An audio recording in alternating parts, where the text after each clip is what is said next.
Hi guys! So for this vlog, I'm going to rank my recommended airlines for long haul flights. So again, disclaimer, these are all based on my actual experience, and the airlines that I will be mentioning are the ones that I just had experience of boarding. So for any other airlines that I did not mention, that means I haven't tried booking and even experienced their services. Therefore, I don't have any feedback or anything that I can share with you guys in terms of the experience.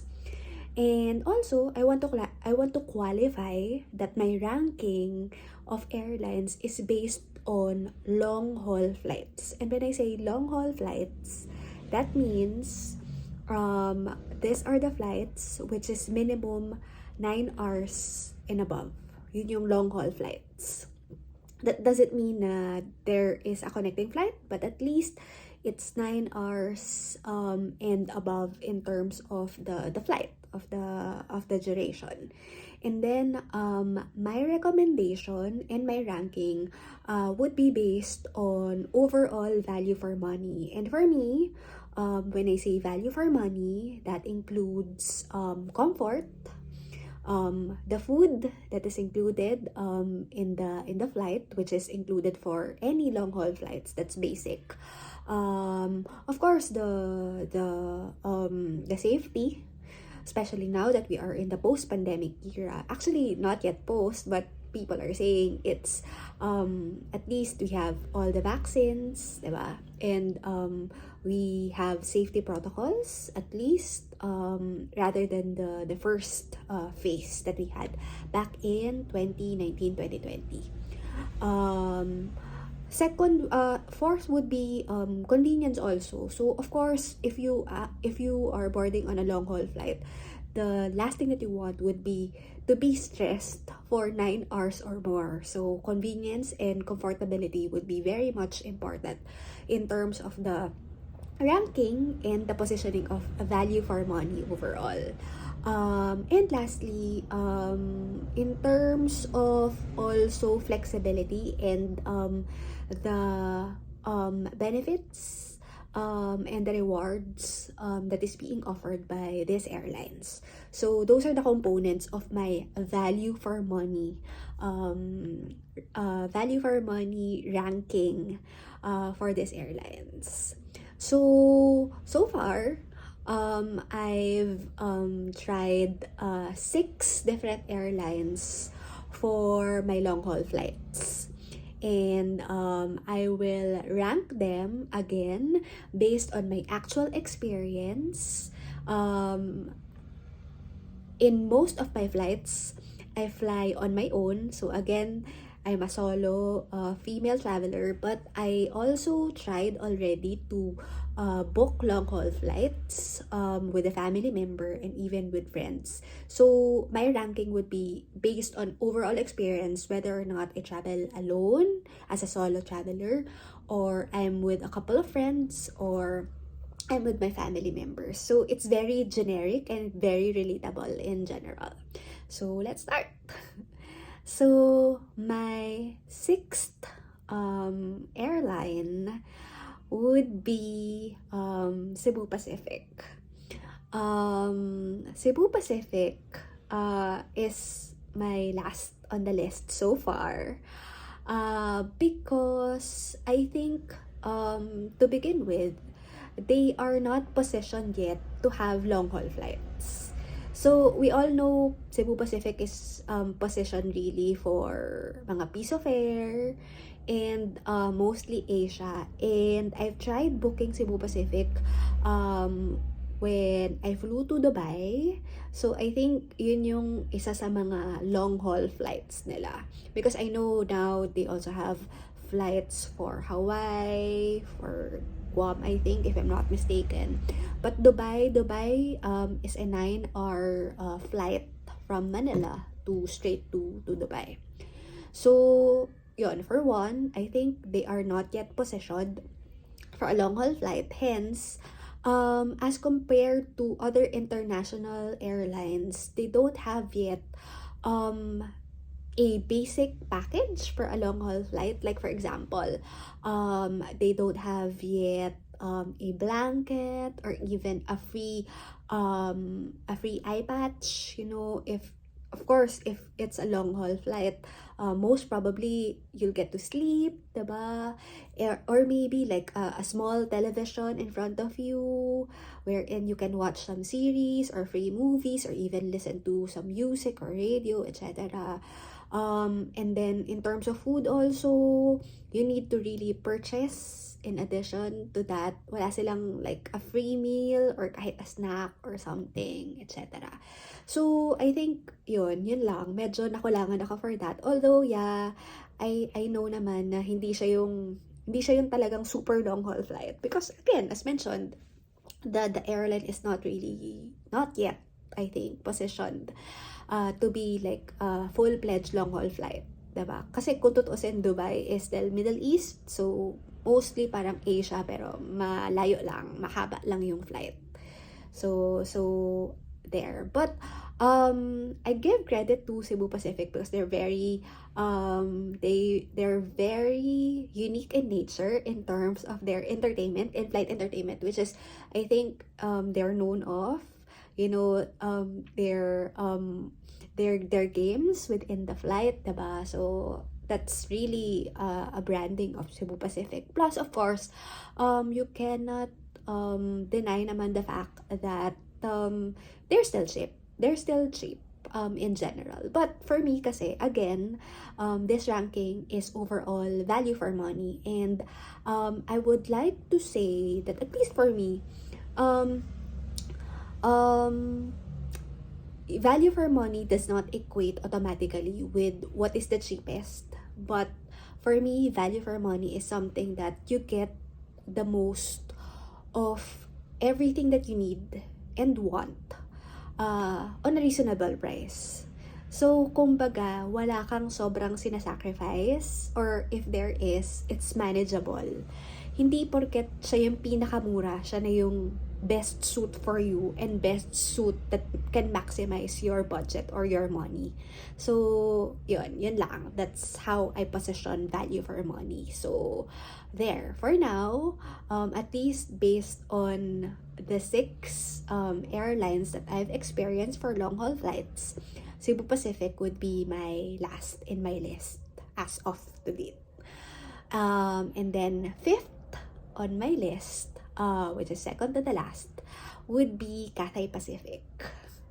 So Cathay Pacific is one of the international airlines which is very popular. Everyone knows Cathay Pacific. If you board Cathay Pacific via Manila, your stopover, since this is a long-haul flight, would be in Hong Kong. And right now, the condition is, me personally, I am not yet super comfortable to do a layover in Hong Kong, basically because of I feel that I am not yet prepared to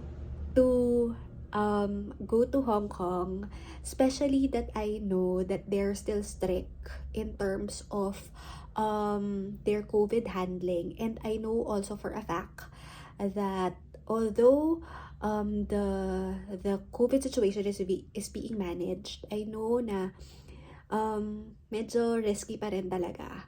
And maliit lang yung Hong Kong, although malaki yung airport, maliit lang yung Hong Kong, and I don't know, parang I'm scared lang na at any given point baka madaling makawaan. But it's just me. It's my positioning. So that's one.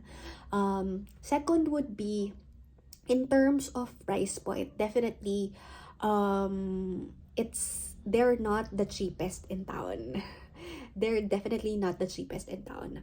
But I would say, of course, that in terms of comfort level, as opposed to Cebu Pacific, their airlines or their planes are definitely bigger. So you have more opportunity for legroom, and you'll have the concept of a premium versus an economy flight. Yan, those are the types of benefits that you can choose from and that you can take advantage of. But I feel na even if you book an economy flight, it's way, way, way expensive. And in terms of food also, I feel that the money that I shell out does not equate um, to the serving of the food that they offer, at least for me. And then another thing is that in terms also of the flight schedule, um, medyo hindi rin siya swak dun sa mga schedule na hinahabol ko.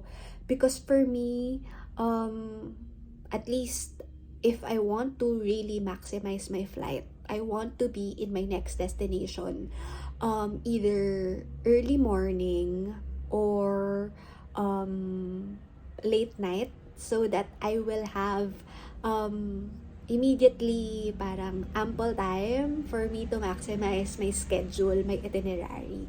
So most of the time, ang haba ng layover dun sa Cathay, yun lang, kakain na agad ng oras mo. Sayang naman. Like, mostly mga 5 hours, 7 hours, ganyan. Tapos now, if magla-layover ka pa sa Hong Kong airport, parang hindi ka rin masyadong mag-enjoy because hindi rin naman, although sa sobrang laki, hindi rin naman, wala pa rin masyadong tao, ganun, and sobrang restricted pa rin, and parang you get the feel tuloy na, safe ba talaga, or something. But of course, yeah, it's safe.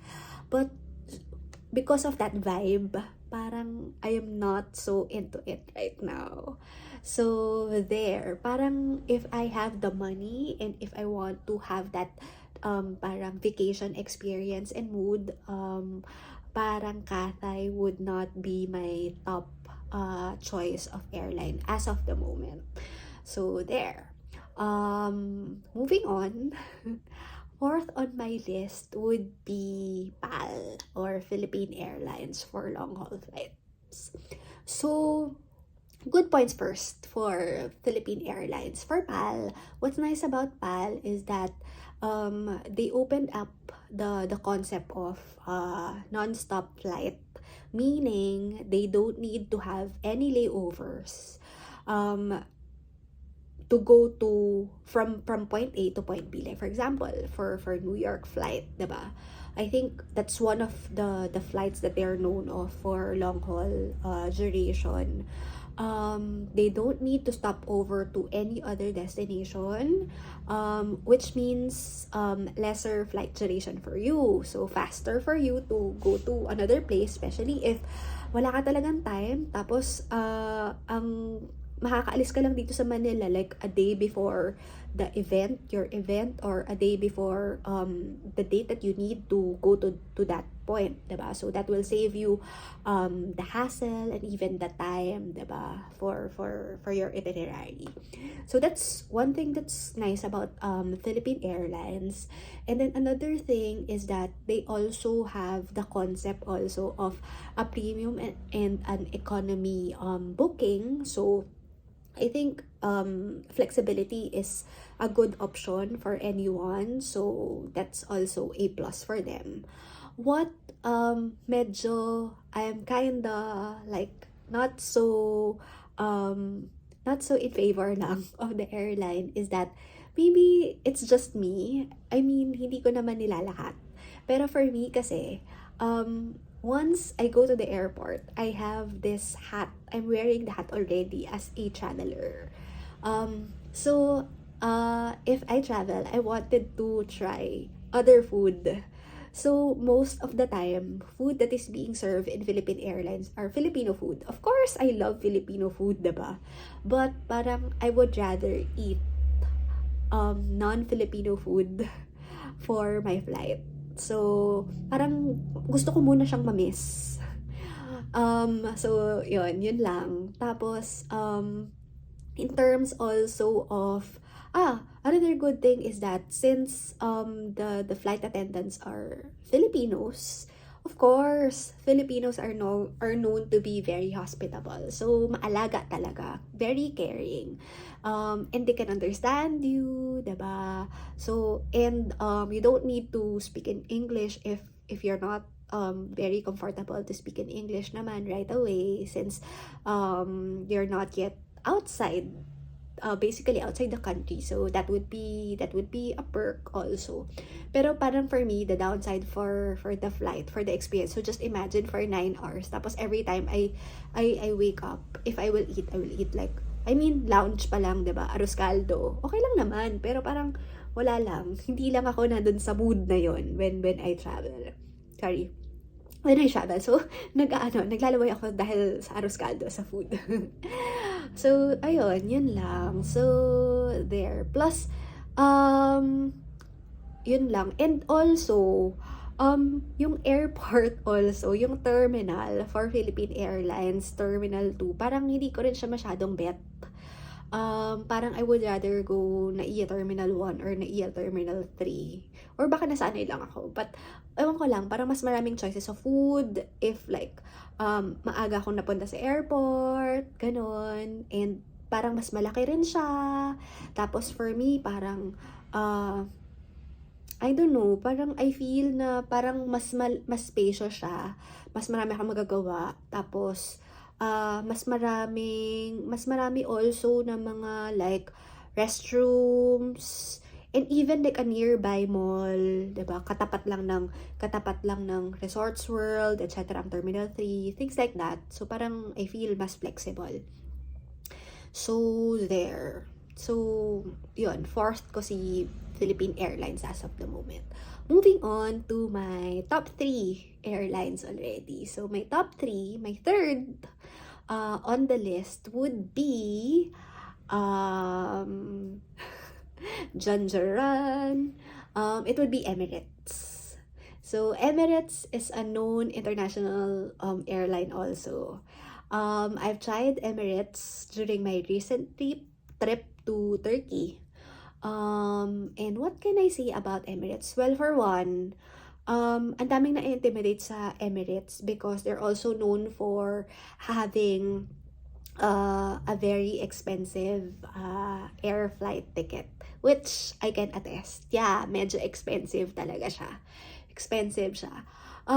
Pero what's nice about Emirates is that they give you naman a peace of mind. So definitely in terms of security, especially now, pandemic and all, medyo ano naman sila, may ease na ibibigay sa'yo because talagang nakastate doon yung protocols nila. Tapos even on their website, there's these guidelines na parang, oh, where do you wanna go? Which country are you going to go to? Tapos nakalagay na doon all the guidelines na parang you can also parang bash against your own research prior booking, 'di ba? Na parang, oh, tama ba yung mga na-research ko na requirements going to, example, to the US, etc. Ito ba talaga yung requirements and all?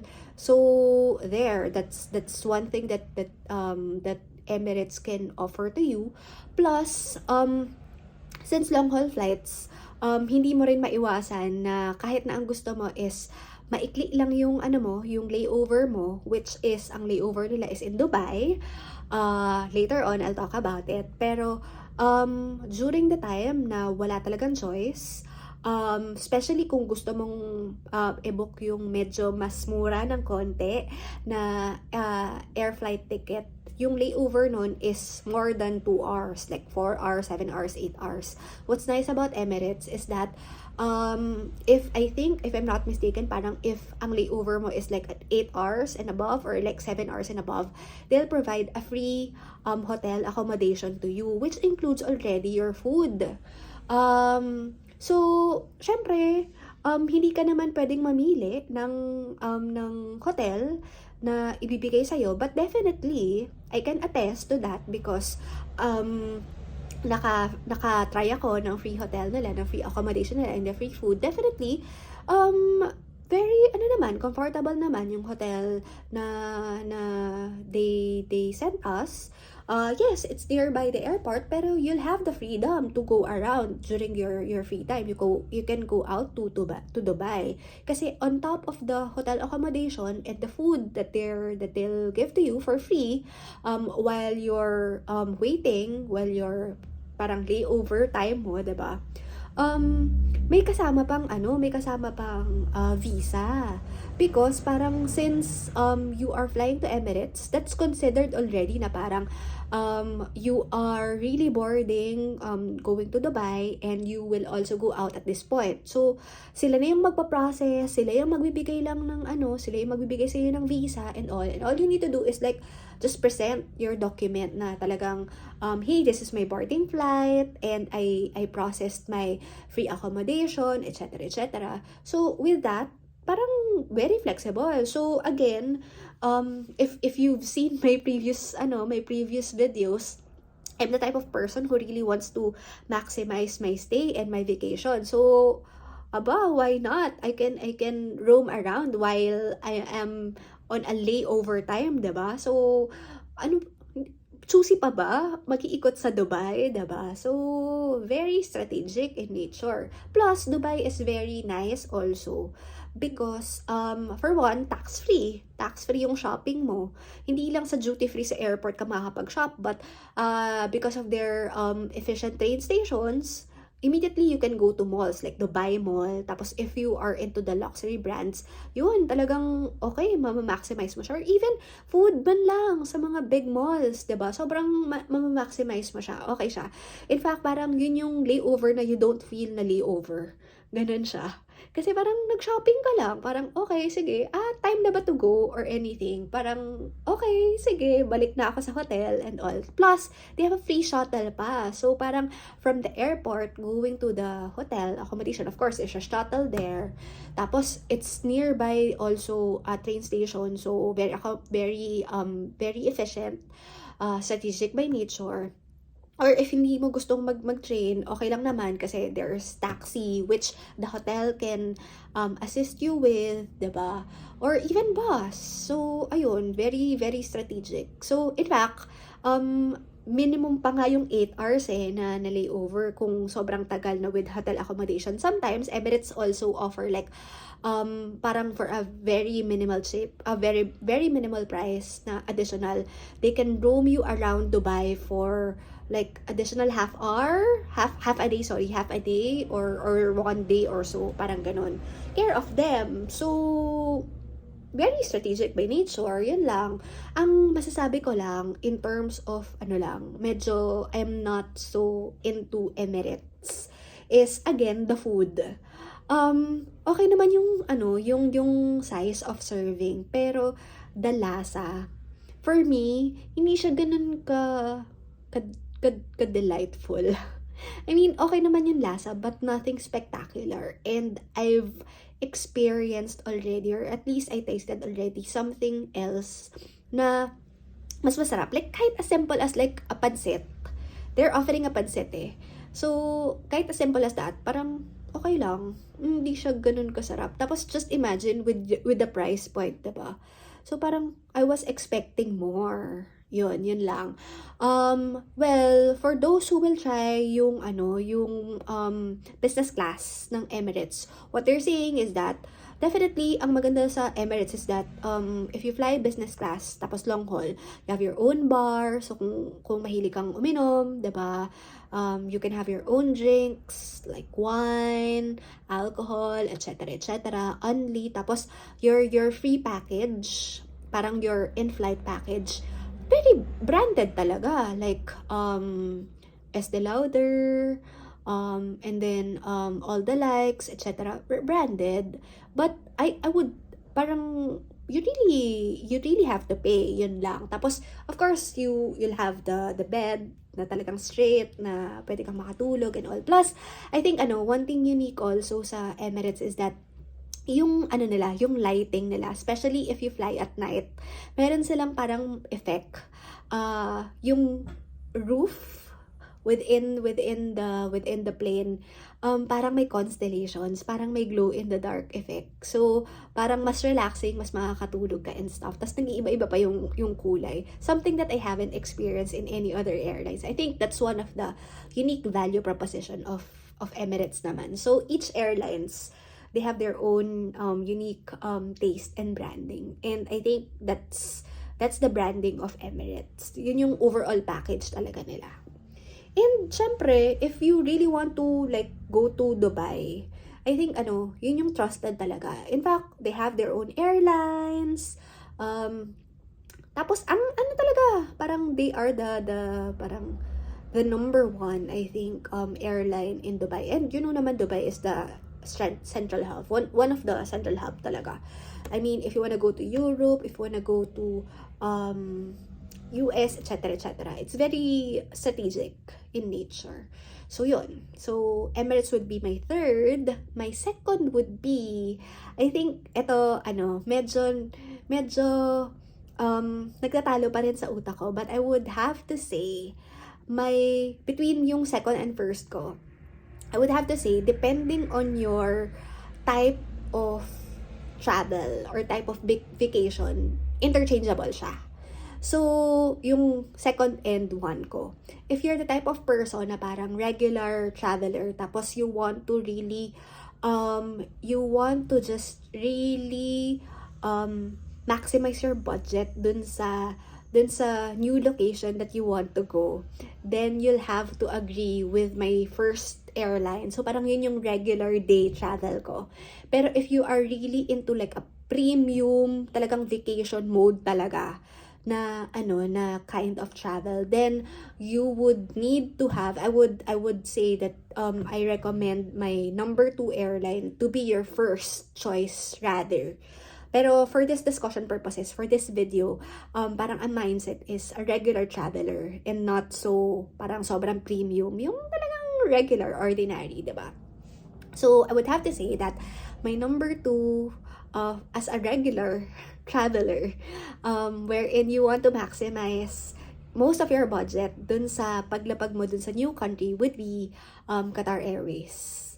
I would have to be honest, out of the 6 airlines, international airlines that I've tried to in my long haul flights. So ito I would like to parang really be clear, itong airlines na to is for my long haul experiences. Yun lang, para concentrated tayo doon, focused on that experience. I would have to say, Qatar Airways would be my best airline to date so far. As in terms of, I can really feel na you get what you paid for. Kasi food pa lang, dude, busog na busog ka kasi ang dami at ang sarap.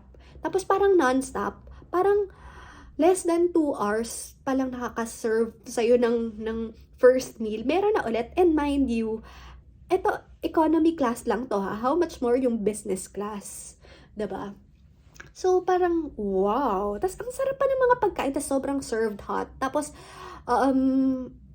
yung mga feeling mong pang business class na food lang, in-offer din sa economy class. So, as in, you can request and everything, etc. Tapos, they're also very accommodating. And I also feel na parang, ewan ko, maybe because I'm also a Filipino and I'm used to have a person na very hospitable and very caring. For some reason, yung flight attendants nila, while they are not Filipinos, they are very caring and very hospitable, more than the other international airlines that I've tried to, like more than the ones that I've tried via Emirates, via Cathay, etc., etc. So parang, wow, so very, yung comfort level is very high for me. And then, you get also like a free blanket and even free slippers, etc., etc. It's very cozy, ang cozy ng feel kahit na economy class ka lang. Tapos ang laki ng seat kahit na economy class ka rin. I mean, for sure, not like your regular Cebu Pacific seat, diba? So kahit na may katabi ako, okay lang kasi medyo may space pa rin ako to like parang maggalaw-galaw, diba? And all. So okay na siya. So, how much more if like, kasi parang sa kanila, you have like an economy, you have parang a middle, higher than an economy, tapos you have a business class. So, kahit na economy pa lang, sulit na talaga. Sulit na. Plus, same with Emirates, they also have that experience of, if you have a long layover, which I haven't experienced yet. Kasi most of the time, isa pa sa mga plus points ng Qatar Airways is that, at least during my experience hindi rin ganun kahaba yung layover. Like, 2 hours lang, which is the average short, long-term stay talaga. Long-term layover for a certain flight.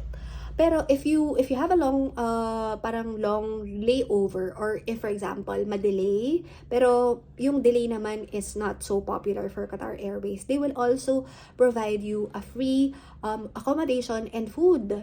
Plus they also have like for a minimal budget also, parang add-on, they can roam you around Qatar, which is very magical also. Kasi you know naman, kapag Middle East, mayaman na country, it's a rich country, and wow, talagang malalaki yung buildings, as in like exage, ganun yung vibes in the Middle East. So you'll never go wrong. Ito na naman yung experience na parang it's as if hindi ka nag-layover, pero parang nag-roam around ka na, parang part of itinerary mo na siya, parang yung day -1 mo. Ganun siya. So parang hindi masasayang yung oras mo. There. Tapos in terms of luggages also, I haven't experienced, and wala rin naman ako masyadong naririnig. In fact, wala ako narinig at all pa na experience na like nawala yung luggages mo, or even nag-crack yung luggages mo, etc. etc. Yun. Tapos, Qatar Airport is really big also. You can shop, you can eat, you can roam around. Tapos, tax-free also. Tapos, of course, since super laki niya, pwede kang mag-restroom, there's also a hotel within the airport. Tapos, pwede kang maligo kung ganun katagal yung, yung layover mo. Tapos, buhay na buhay siya. Hindi mo malalaman na, midnight na pala or something. Yun yung isa sa mga airports na hindi mo alam kung ano talaga yung oras. Plus, dun mo makikita yung I think, very sikat na malaking yellow teddy bear, which costs super mahal. I forgot the amount. Pero as in, yun yung, dun sila iconic. One of the iconic. Tapos, yung smell pa, it's also nice. Yan. So, very comforting lang overall. So, parang, kung talagang premium lang talaga, go for Qatar Airways, guys. That's it. Pero, hindi siya yung number 1 ko right now on my list because of, again, having the mindset na if, pwede ka namang makatipid ng konti, and yet, okay naman din yung food. Syempre, lesser comfort, pero comfortable pa rin naman, parang manageable comfort, then why not, diba? That's why, I'm handing the number 1 spot for a regular travel to EVA, Airways. So, yun. So, for a regular travel, for a long-haul flight, I would have to say that number 1 is EVA Air. Ang layover niya would be in Taiwan, which is an also nice layover. I think, more than Hong Kong, mas na-enjoy ko yung layover sa Taiwan. In terms of the vibe, almost the same siya with Hong Kong. You can also shop, flexibility, malaki, etc. etc. And I don't know, parang I feel na parang mas friendlier yung place, and also parang safer in a way. Ganun siya, ganun yung vibe niya. So, that's one, yung layover is nice. Tapos, hindi rin ganun kalayo pa sa Philippines. So, parang hindi ka pa rin ganun kapagod, na parang, kumbaga warm up stage pa siya. Ganun yung experience kapag nag-layover ka via EVA Air. Parang warm up stage lang siya. Tapos, second would be, what's nice about, with that airline is that, ang na-experience ko, you get to choose your meal. So, siguro napansin nyo, food is very important for me. Kasi as I've mentioned sa mga previous videos ko, mag-enjoy ako via food and nature and overall experience. So, food plays a big role in my experiences. So, yung food doon, they're very sensitive in nature in such a way na parang if you have diabetes or if you have like illnesses like high blood, etc., etc., you can choose your meal plan. Like, meron silang plan specific for a diabetic person, or if you are parang healthy living, na parang you want mas veggies or high protein, etc., etc., if you have restrictions, etc., you can choose. So, naka-predetermine na siya. Tapos, so I tried na parang predetermine, na parang for example, pre-diabetic na meal versus also a regular meal, parehong masarap. Kahit na parang with restrictions, kahit na sabihin mong walang salt and all, ang sarap pa din. Ang sarap niya. Ang sarap niya. Tapos, malaki yung serving. Tapos, isa rin siya sa mga airlines na parang busog ako. Yung kumbaga, hindi siya ganun katagal na mag-serve ng parang feeling ko nga like 2 hours, ganun siya mag-serve ng pagkain. Tapos malaki rin yung yung plane and all. Tapos what's nice is if you're flying with like your family and you have little children or your younger sisters, brothers, sikat sila like they have their Sanrio na airplane, etc. So, yun, cute yung mga ganong concept. In fact, sa Taiwan, there's this Sanrio store, Hello Kitty store, yung mga ganyang type of parang special concept stores, which I think you can see anywhere else. So, may distinct flavor din diba? Ayun, so that's something nice. Tapos international food also, hindi lang siya yung Taiwanese food and all. So okay siya for me. Tapos they also have like yung mga bundles na parang you have, of course, yung mga blankets and all. Tapos comfortable naman yung seat, malaki-laki rin naman. Of course, not as kasing laki, pero hindi din naman ganun kalaki yung difference with a Qatar Airways seat. Pero okay naman na. I mean, comfortable na, manageable na siya. Tapos, ang downside lang is, at least for now, during the pandemic, what I observed so far with Eva is that medyo malaki yung chance of moving your schedule and at some point even canceling. So, you need to be like flexible enough, or parang pag-aralan mo rin na parang bago mo i-book, tingnan mo rin, parang i-weigh mo rin, tingnan mo muna. I mean, take at least 3 days or 1 week, diba, before you even book that flight. Para sure ka na hindi mag-change and hindi maka-cancel, etc. But regardless kung ma-cancel man or ma-move yung flight, definitely, mag-assist sila sa inyo. So, those are my ranked airlines for long-haul flights. So far. So, hopefully, I'll get to add some other experiences for my other airlines for long-haul. But for now, those are my experiences and my recommendations for you guys. Thank you! Bye!